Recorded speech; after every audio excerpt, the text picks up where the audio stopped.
Chapter 24. Why Revolution? Let us return to your question. How will anarchy come? How can we help bring it about?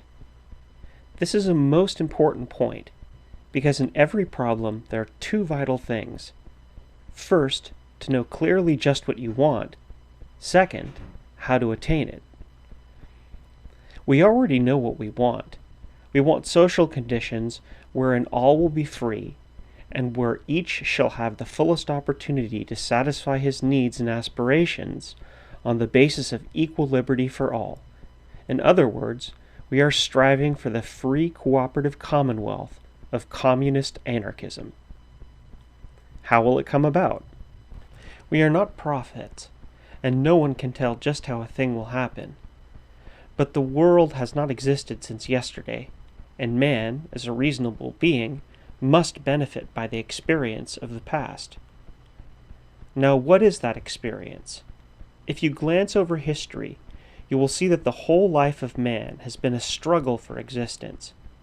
In his primitive state, man fought single-handed the wild beast of the forests, and helplessly he faced hunger, cold, darkness, and storm.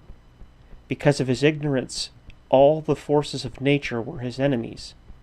They worked evil and destruction on him, and he alone was powerless to combat them. But little by little, man learned to come together with others of his kind. Together they sought safety and security. By joint effort, they presently began to turn the energies of nature to their service. Mutual help and cooperation gradually multiplied man's strength and ability till he has succeeded in conquering nature and applying her forces to his use, in chaining the lightning, bridging oceans, and mastering even the air. Similarly, the primitive man's ignorance and fear made life a continuous struggle of man against man, of family against family, of tribe against tribe, until men realized that by getting together, by joint effort and mutual aid, they could accomplish more than by strife and enmity. Modern science shows that even animals had learned that much in the struggle for existence. Certain kinds survived because they quit fighting each other and lived in herds, and in that way were better able to protect themselves against other beasts. In proportion, men substituted joint effort and cooperation in place of mutual struggle. They advanced, grew out of barbarism, and became civilized. Families which had fought each other to the death combined to form one common group. Groups joined and became tribes. Tribes federated into nations. The nations still stupidly kept fighting each other, but gradually they also learned the same lesson and are now beginning to look for a way to stop the international slaughter known as war. Unfortunately, in our social life, we are yet in a condition of barbarism, destructive and fratricidal. Group still combats group, class fights against class, but here also men are beginning to see that it is senseless and ruinous warfare, that the world is big and rich enough to be enjoyed by all, like sunshine, and that a united mankind would accomplish more than one divided against itself. What is called progress is just a realization of this, a step in that direction. The whole advance of man consists in the striving for greater safety and peace, for more security and welfare. Man's natural impulse is toward mutual help and joint effort. His most instinctive longing is for liberty and joy. These tendencies seek to express and assert themselves in spite of all obstacles and difficulties. The lesson of the entire history of man is neither hostile, natural forces, nor human opposition can hold back his onward march. If I were asked to define civilization in a single phrase, I should say that the triumph of man over the powers of darkness, natural and human, the inimical forces of nature we have conquered, but we still have to fight the dark powers of men. History fails to show a single important improvement made without meeting the opposition of the dominant powers, the church, government, and capital. Not a step forward was achieved, but by breaking down the resistance of the masters. Every advance has a cost in bitter struggle. It took many long fights to destroy slavery. It required revolts and uprisings to secure the most fundamental rights for the people. It necessitated rebellions and revolutions to abolish feudalism and serfdom.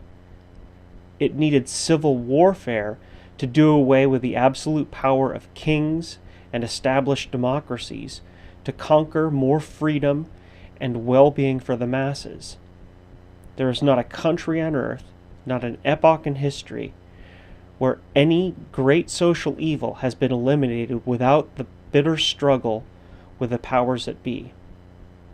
In recent days, it again took revolutions to get rid of the Tsardom in Russia, of the Kaiser in Germany, the Sultan in Turkey, the monarchy in China, and so on in various lands. There is no record of any government or authority, of any group or class in power having given up its mastery voluntarily. In every instance, it required the use of force, or at least the threat of it. Is it reasonable to assume that authority and wealth will suddenly experience a change of heart, and that they will behave differently in the future than they had in the past?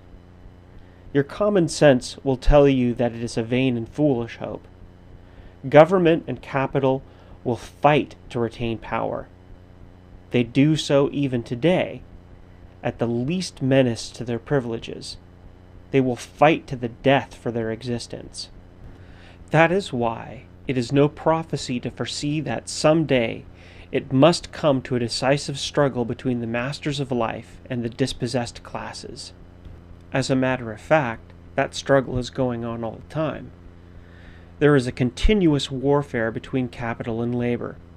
That warfare generally proceeds in the so-called legal form, but even these erupt now and then in violence, as during strikes and lockouts, because the armed fist of the government is always at the service of the masters, and that fist gets into action the moment capital feels its profits threatened. Then it drops the mask of mutual interests and partnership with labor and resorts to the final argument of every master, to coercion and force. It is therefore certain that government and capital will not allow themselves to be quietly abolished if they can help it, nor will they miraculously disappear of themselves, as some people pretend to believe. It will require a revolution to get rid of them. There are those who smile incredulously at the mention of revolution.